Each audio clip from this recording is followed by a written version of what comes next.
नमस्कार दोस्तों।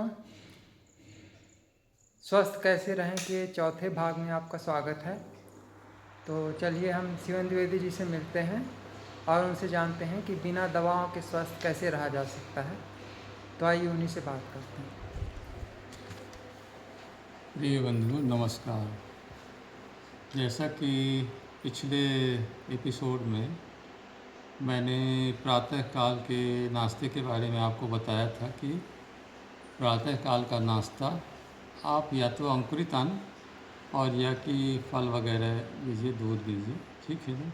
तो उसमें अंकुरित आपको कैसे करना है, जैसे गेहूं है, चना है, इसको आप अंकुरित करना है तो आप 12 घंटे जो है उसको पानी में भिगो कर के रख दीजिए और उसके बाद फिर एक सफ़ेद कपड़े में, सूती कपड़े में उसको 24 घंटे बांध के रख दीजिए कपड़े में, तो उसमें अंकुरित आ जाएंगे, है।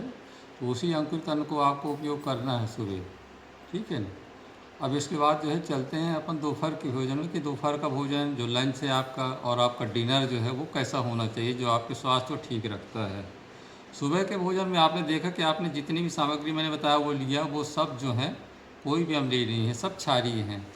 और मैंने बताया था कि अम्लीय और क्षारीय का संतुलन जो है 50-50% होना चाहिए भोजन में, तो वो शरीर को स्वस्थ रखता है। अगर उससे थोड़ी भी मात्रा आपकी अम्लीय की बढ़ गई तो वो शरीर को नुकसान करता है, ठीक है। तो दोपहर के भोजन में आपको बताएं कि जैसे सुबह 8 बजे आपने नाश्ता कर लिया है तो उसके बाद दोपहर का भोजन जो है, भोजन का जो है अंतराल जो है, बीच में गैप जो है वो 4 घंटे का होना चाहिए। तो आप दोपहर का भोजन जो है 12 बजे लें या 12:30 बजे लें, 1 बजे तक, जैसी आपकी सुविधा हो। तो 12 बजे आप दोपहर का भोजन ले सकते हैं लंच में। उसमें जो है आपको रोटी खानी है ना, और सब्जियां, रोटी और सब्जी, सलाद जो है जैसे खीरा, ककड़ी, गाजर, टमाटर, पालक, पात गोभी, आप इनको कच्चा काट के जो भी खाए है ना, तो इनको आप काट के इनका सलाद बना के, एक हो, दो हो, तीन हो, जितने भी आपको उस सीज़न में उपलब्ध हो, उसका सलाद बना के आप ले सकते हैं। तो सलाद लीजिए आप, और उसके बाद रोटी है, रोटी खाइए। रोटी जो है चोखा समेत आटे की होनी चाहिए, है। और सब्जियां जो हैं, हरी सब्जियां, आलू वगैरह उसमें उपयोग नहीं करना है। एक आध आलू खाना हो तो खा सकते हैं साथ में, अगर आपको स्वाद उसमें आता है, अच्छा लगता है तो।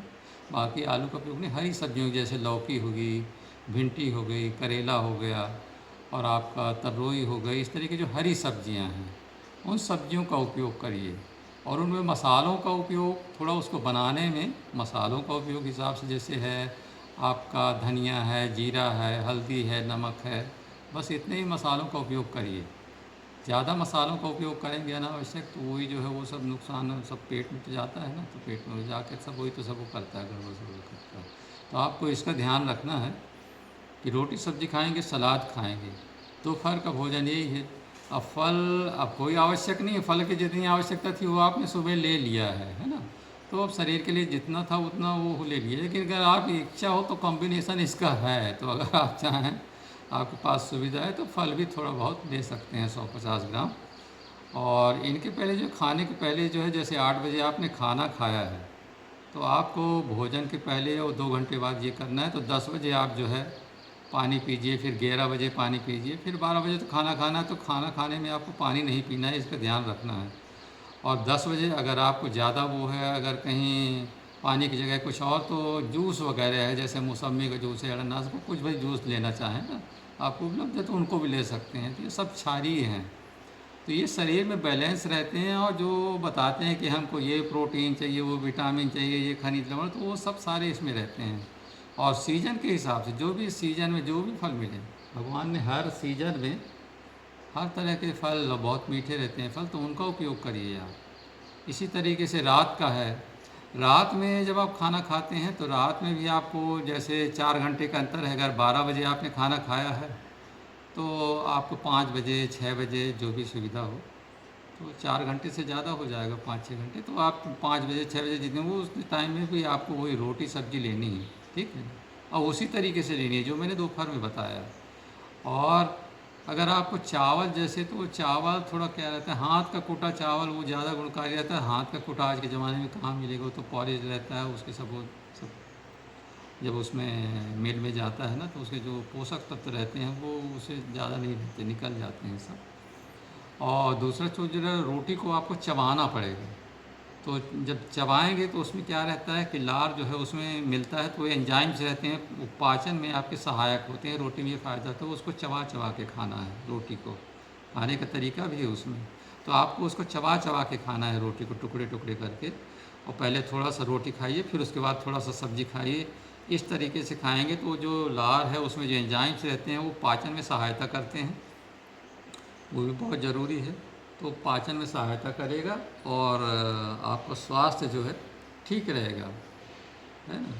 इसी तरीके से बीच में अब जैसे 12 बजे आपने खाना खाया, फिर बाद में आपकी कोई इच्छा है तो जूस भी है, या कि फिर प्राकृतिक चाय आती है, उसको भी आप उपयोग कर सकते हैं, बना सकते हैं, है ना, बीच बीच में 1-2 बार। और पानी तो पीना है, भरपूर पानी पीना है। पानी में जो है अगर आप नींबू आपको उपलब्ध हो, कोई आवश्यक नहीं है, अगर है आपके पास तो पीना चाहें तो नींबू में पानी डाल के अगर आपको अच्छा लगता है तो नींबू पानी भी पी सकते हैं। तो इस तरीके से आपको ये भोजन का क्रम जो है आपको बनाना है।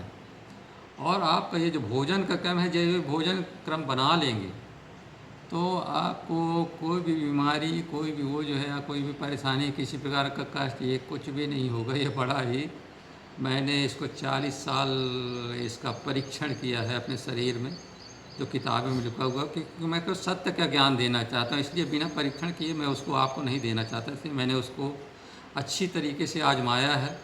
जब उसको मैंने सत्य पाया है तो वो सत्य मैं आपको देना चाहता हूँ। मेरी यही मंशा है कि आप स्वस्थ रहें, ठीक है ना। तो अगर आप इतना करेंगे तो आप जीवन में हमेशा स्वस्थ रहेंगे। और स्वास्थ्य की क्या कीमत होती है, आप ये जब स्वस्थ रहेंगे तब जानेंगे। ये कि जो बीमार रहता है उससे पूछें, बीमार जब हो जाते हैं तो हम कितनी तरह की तकलीफ़ें झेलते हैं। पहले तो जब आप तक बीमार हो जाते हैं तो आपके पूरे घर, आपकी पत्नी, आपके बच्चे पूरे परेशान हो जाते हैं। कोई हॉस्पिटल दौड़ रहा है, कोई कहीं दौड़ रहा है, तो आपका समय का अपव्यय होता है। जो समय अच्छी चीज़ों में आप उपयोग कर पाते, उसका दुरुपयोग होता है। और दूसरी चीज़ पैसा, जो पैसा आप कहीं दूसरी जगह उसको लगा सकते थे, वो बीमारियों में खर्च हो जाता है। डॉक्टरों के चक्कर लगाते रहते हैं आप। तो इन्हीं कई चीज़ों से, 2-3 चीज़ों से आपकी बचत होगी। तो इतना अच्छा चीज़ है, अगर आप जीवन में स्वस्थ रहना चाहते हैं तो इतना कुछ तो करना पड़ेगा आपको, तभी आप स्वस्थ रह पाएंगे। और अगर पालन करेंगे तो निश्चित रूप से स्वस्थ रहेंगे। हाँ, ये ज़रूर है कि इसका जो वो है, समाज में प्रचलन तो नहीं है। ये प्रचलन तो आपका वही है जो आप देखते हैं कि चारों तरफ जो है समोसा भजिए लिए हुए बैठे हुए हैं, और उसमें आप अगर आम का ये वो है तो आपको पहले थोड़ा सा बड़ा दृढ़ निश्चय, आत्मबल उसको बनाना पड़ेगा। अगर आप ये ले आएंगे तो फिर आपके स्वास्थ्य को देखते हुए भी जो आपके समोसा भजिया सामने बैठे खा रहे थे ना, वो लोग बोलेंगे अरे भैया हमको भी बताओ यार कैसा क्या है, वो भी इसका पालन करेंगे। तो मेरा यही आपसे अनुरोध है कि आप जो है इसको, जो मैं बता रहा हूँ, इनको आप बिल्कुल सत्य मानिए। और इनको अपने जीवन में, मैंने जितनी जो कड़ियाँ बताई हैं उनको कड़ियाँ देखिए, और धीरे धीरे इसको आराम से, कोई बहुत सहज है, आपने देख लिया होगा, कोई ऐसा नहीं है, बहुत ईजी भी मैं बता रहा हूँ आपको कि समझ में आए, है ना।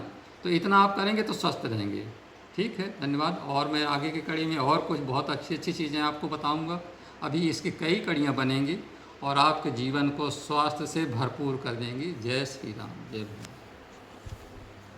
तो दोस्तों, हम लोग अभी बात कर रहे थे शिवेंद्र द्विवेदी जी से। तो अगर आपको हमारा कंटेंट अच्छा लगा और आप इसी तरह के वीडियो और देखना चाहते हैं तो हमारे चैनल को सब्सक्राइब कर लीजिए। तो आज के लिए इतना ही। Okay, thank you, bye.